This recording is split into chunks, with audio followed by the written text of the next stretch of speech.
Ikaze mu makuru yacu kuri iki gicamunsi tariki ya 31 z'ukwezi kwa gatatu 2026 turi kuwa kabiri, dore ingingo z'ingenzi aya makuru yacu agiye kwibandaho. Perezida Joseph Kabila kuri ubu ubarizwa muri Goma mu mujyi inyeshyamba ziyoboye kandi yarazirwanije ku butegetsi, yakoranye ikiganiro na The New York Times. Muri iki kiganiro kuva bajya kumureba mu buryo bw'ubutasi atababwiye aho bagomba guhurira, turagaruka uko iki kiganiro cyagenze nuko yavuze ko yicuza kuba yarahaye Tshisekedi ubutegetsi. Julienne Kabanda, umutekamutwe w'umupasiterikazi wari utangiye gusikaminga abanyarwanda babwira ko umwuka wera yigisha gusoma no kwandika, kuri ubu ntaga kigaragara mu ruhame. Ku mbuga nkoranyambaga abantu bateranya amagambo kubera ibyo uyu mugore bivuga ko ari umusikama wa mbere mu iyobokamana utarigeze ubaho mu Rwanda. Naho Uganda yibasiwe n'ibitero bya Iran by'ikoranabuhanga nyuma y'uko Muhoozi Kainerugaba, umugaba mukuru w'ingabo za Uganda, avuze ko ashyigikiye Israel kandi ko na batingi bashaka kujya gufata Tehran. Nyamara kandi ibi Iran yarabyamaganye, ivuga ko uyu mukungu ari umukomediye se ariwe Kaguta Yoweri Museveni wa Uganda. Yaje asaba imbabazi avuga ati uyu muhungu ntago azi icyo akora, ariko kandi ibi bintu biteye n'inkeke muri Uganda kuko buri gihe usanga uyu muhungu ashira uwo akwita se mu kaga. Hagati aho diri y'ingabo z'u Rwanda muri Mozambique yarangiye mu gihe iki gihugu cyamaze gusinyana amasezerano na Kenya yo kubasangiza ubutasi ndetse no kurinda umutekano. Umuryango umwe bw'Uburayi uherutse kubwira leta y'u Rwanda ko utazayongeza amasezerano yo kwishyura ingabo z'u Rwanda zabaga muri Mozambique, bikaba bizarangira muri uku kwezi kugiye kurikira kwa gatanu. Hagati aho inkuru ya Badrama n'igitaramo cya Ruti Joel muri Indiana muri Leta Zunze Amerika gikomeje kuvuza ubuhuha ndetse no kuvugisha abantu benshi. Biravuga ko uyu muhanzi yanze kwinjizwa muri iyi group muri iyi konseri. Hagati abantu bakibaza aho ibitaramo n'umuco bihurira na politike ku buryo umuntu abuzwa kwinjira muri konseri y'umuco ngo nuko yavuze ku butegetsi. Muri rusange turaza kubigarukaho mu makuru yacu. Ikaze mu makuru yacu ku buryo burambuye. Joseph Kabila wahoze ari perezida wa Kongo ku myaka 18 kuri ubu uhigishwa uruhindu na leta ya Tshisekedi, aravuga ko yicuza kuba yarahaye ubutegetsi Tshisekedi kuko bitari bikwiriye. Avuga ko amasezerano yagiranye na Tshisekedi atigeze ayubahiriza namba, kandi ko Tshisekedi yagiye amugambanira mu buryo bushoboka bwose. Umunyamakuru wa CNN yamubajije impamvu ari mu gace kagontorwa n'inyeshyamba kandi atakorana nazo. Arongera aravuga ati rwose hano ni iwanjye, nahaguze amazu nyiri n'umutegetsi, niyo mpamvu. Nyamara umunyamakuru ntiyanyuzwe, yamubajije icyo yaje gukora muri Goma mu gihe avuga ko yari yarahungiye muri South Africa ariho yabaga agitandukanye Tshisekedi. Avuga ko afite uburenganzira bwo kuba ahashatse hose. Yongeyeho kandi aramubaza ati ufite gahunda yo kongera kuyobora Kongo? Kabila yamuhaye ibisubizo bidasobanutse ariko bigaragaza ko agifite akayoyo ko kuyobora politiki. Abasengera ba politiki bavuga ko Kabila ari umugambanyi no kuva kera kiri perezida yakoreraga u Rwanda kuko ari rwo yahaga amafaranga menshi. Bivuga ko yahaga u Rwanda miliyoni 60 z'amadolari buri kwezi.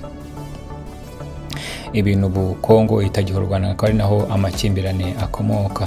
Abandi bavuga ko Kabila kuba yaramaze imyaka 18 ku butegetsi ariko akaba akomeje kwiteranya n'ishyamba yarwanije ari ku butegetsi, nabyo ngo ari umugabo udafite indangagaciro namba ku buryo atakongera guhabwa igihugu ngo akiyobore.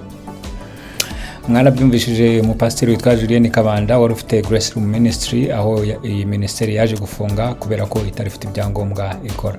Nyamara kandi abantu bakurikirana iby'iyobokamana mu Rwanda bavuga ko abascammers nka Julienne Kabanda bari bamaze kuba benshi mu kubeshya abakirisitu mu byo bita prosperity gospel. Ibi byaje kugaragara ubwo mu gitaramo Julienne Kabanda yari yateguye hagaragaye umwana w'umukobwa avuga ko yigishwe n'umwuka wera atarazi gusoma, maze akaza gutangira kumenya gusoma message. abakurikiye ibi bikorwa bahise bavuga ko ibi busikama butizibaho mu Rwanda, aho umuntu aza kubeshya ko umuntu yize gusoma agendeye ku mwuka wera. Ni ibintu byatangaje abantu benshi. Kuri Twitter rero hari umuntu wise Julienne Kabanda umutekamutwe, maze abantu bajya baramutuka, induru ziravuga kuri channel yitwa No Lie kuri Facebook page, baramutuka karahava, induru ziravuga. Nyamara kandi ibintu by'ubutekamutwe mu Rwanda ibyo byo rwose Perezida Paul Kagame yagiye abihagurukira, akavuga ko ariyo mpamvu yafunze insengero zitujuje ibisabwa, kuko byagaragara ko abantu basikaminga abanyarwanda muri rusange bakamaraho n'utwo bifitiye. Naho imugihe nyuma y'uko EU itangaje ko itazongera guha amafaranga leta y'u Rwanda, amafaranga yo kujya kubungabunga amahoro muri Mozambique no kurinda ibirombe bya gaze y'Abafaransa, kuri ubu Mozambique yasinye amasezerano na Kenya mu mugambi wo kubona ingabo zayo zijya kubirinda zivuye muri Kenya, ndetse no gusangira amakuru y'ubutasi. Bije mu gihe leta y'u Rwanda biciwe muri Minisitiri Nduhungirehe yavuze ko mu gihe EU itabongeza amafaranga yageraga kuri miliyoni 20 z'amadolari, leta y'u Rwanda itazongera koherezayo abasirikari muri rusange. Nuko byaje kugenda rero. Ibi kandi abasengura politiki bavuga ko biri guturuka ku bibazo cyangwa se n'ibihano Leta z'United Amerika yahaye RDF igisirikare cyose, ku buryo yahise ikurwa no muri SWIFT, ku buryo idashobora no gutransfera amafaranga. Ngibi biri gutuma ubuzima bwa RDF ndetse n'andi makampani afite ahurira n'igisirikare akomeza kuba akangara tete. Reka amakuru yacu tuyasoreze muri Uganda kwa Yoweri Kaguta Museveni, aho umuhungu we akomeje kuvanga ibintu muri rusange. Uganda rero nyuma y'uko umuhungu wavuga ko ashyigikiye Israel, kandi Israel n'ibikeneye ubufasha agomba kubahamagara gusa bakayifasha gufata Teheran. Iran ngo yibasiye Uganda n'ibitero bya murandasi cyangwa se ibitero by'ikoranabuhanga ku bigo bya Uganda by'inzego z'igisirikare ndetse n'iz'ubukungu.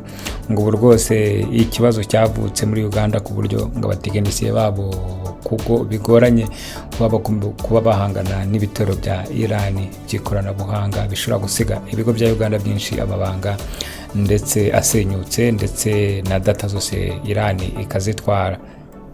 Hagati ariko tukiri muri izi nkuru, Kaguta Yoweri Museveni yaje gusabira imbabazi umuhungu we, avuga ko rwose atazi ibyo avuga, bityo abanya-Iran bakwiye kwihangana kuko uyu muhungu we avuga ibyo abonye. Tukiri kuri umubano wa Iran na Uganda,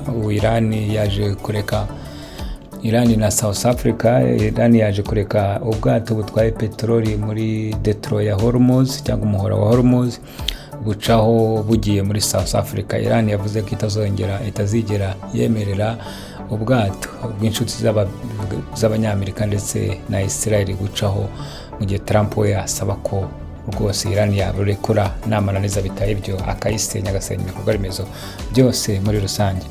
Reka mbashimire rero, amakuru yacu nakagaruka. Uwiteka abane namwe. Bye bye.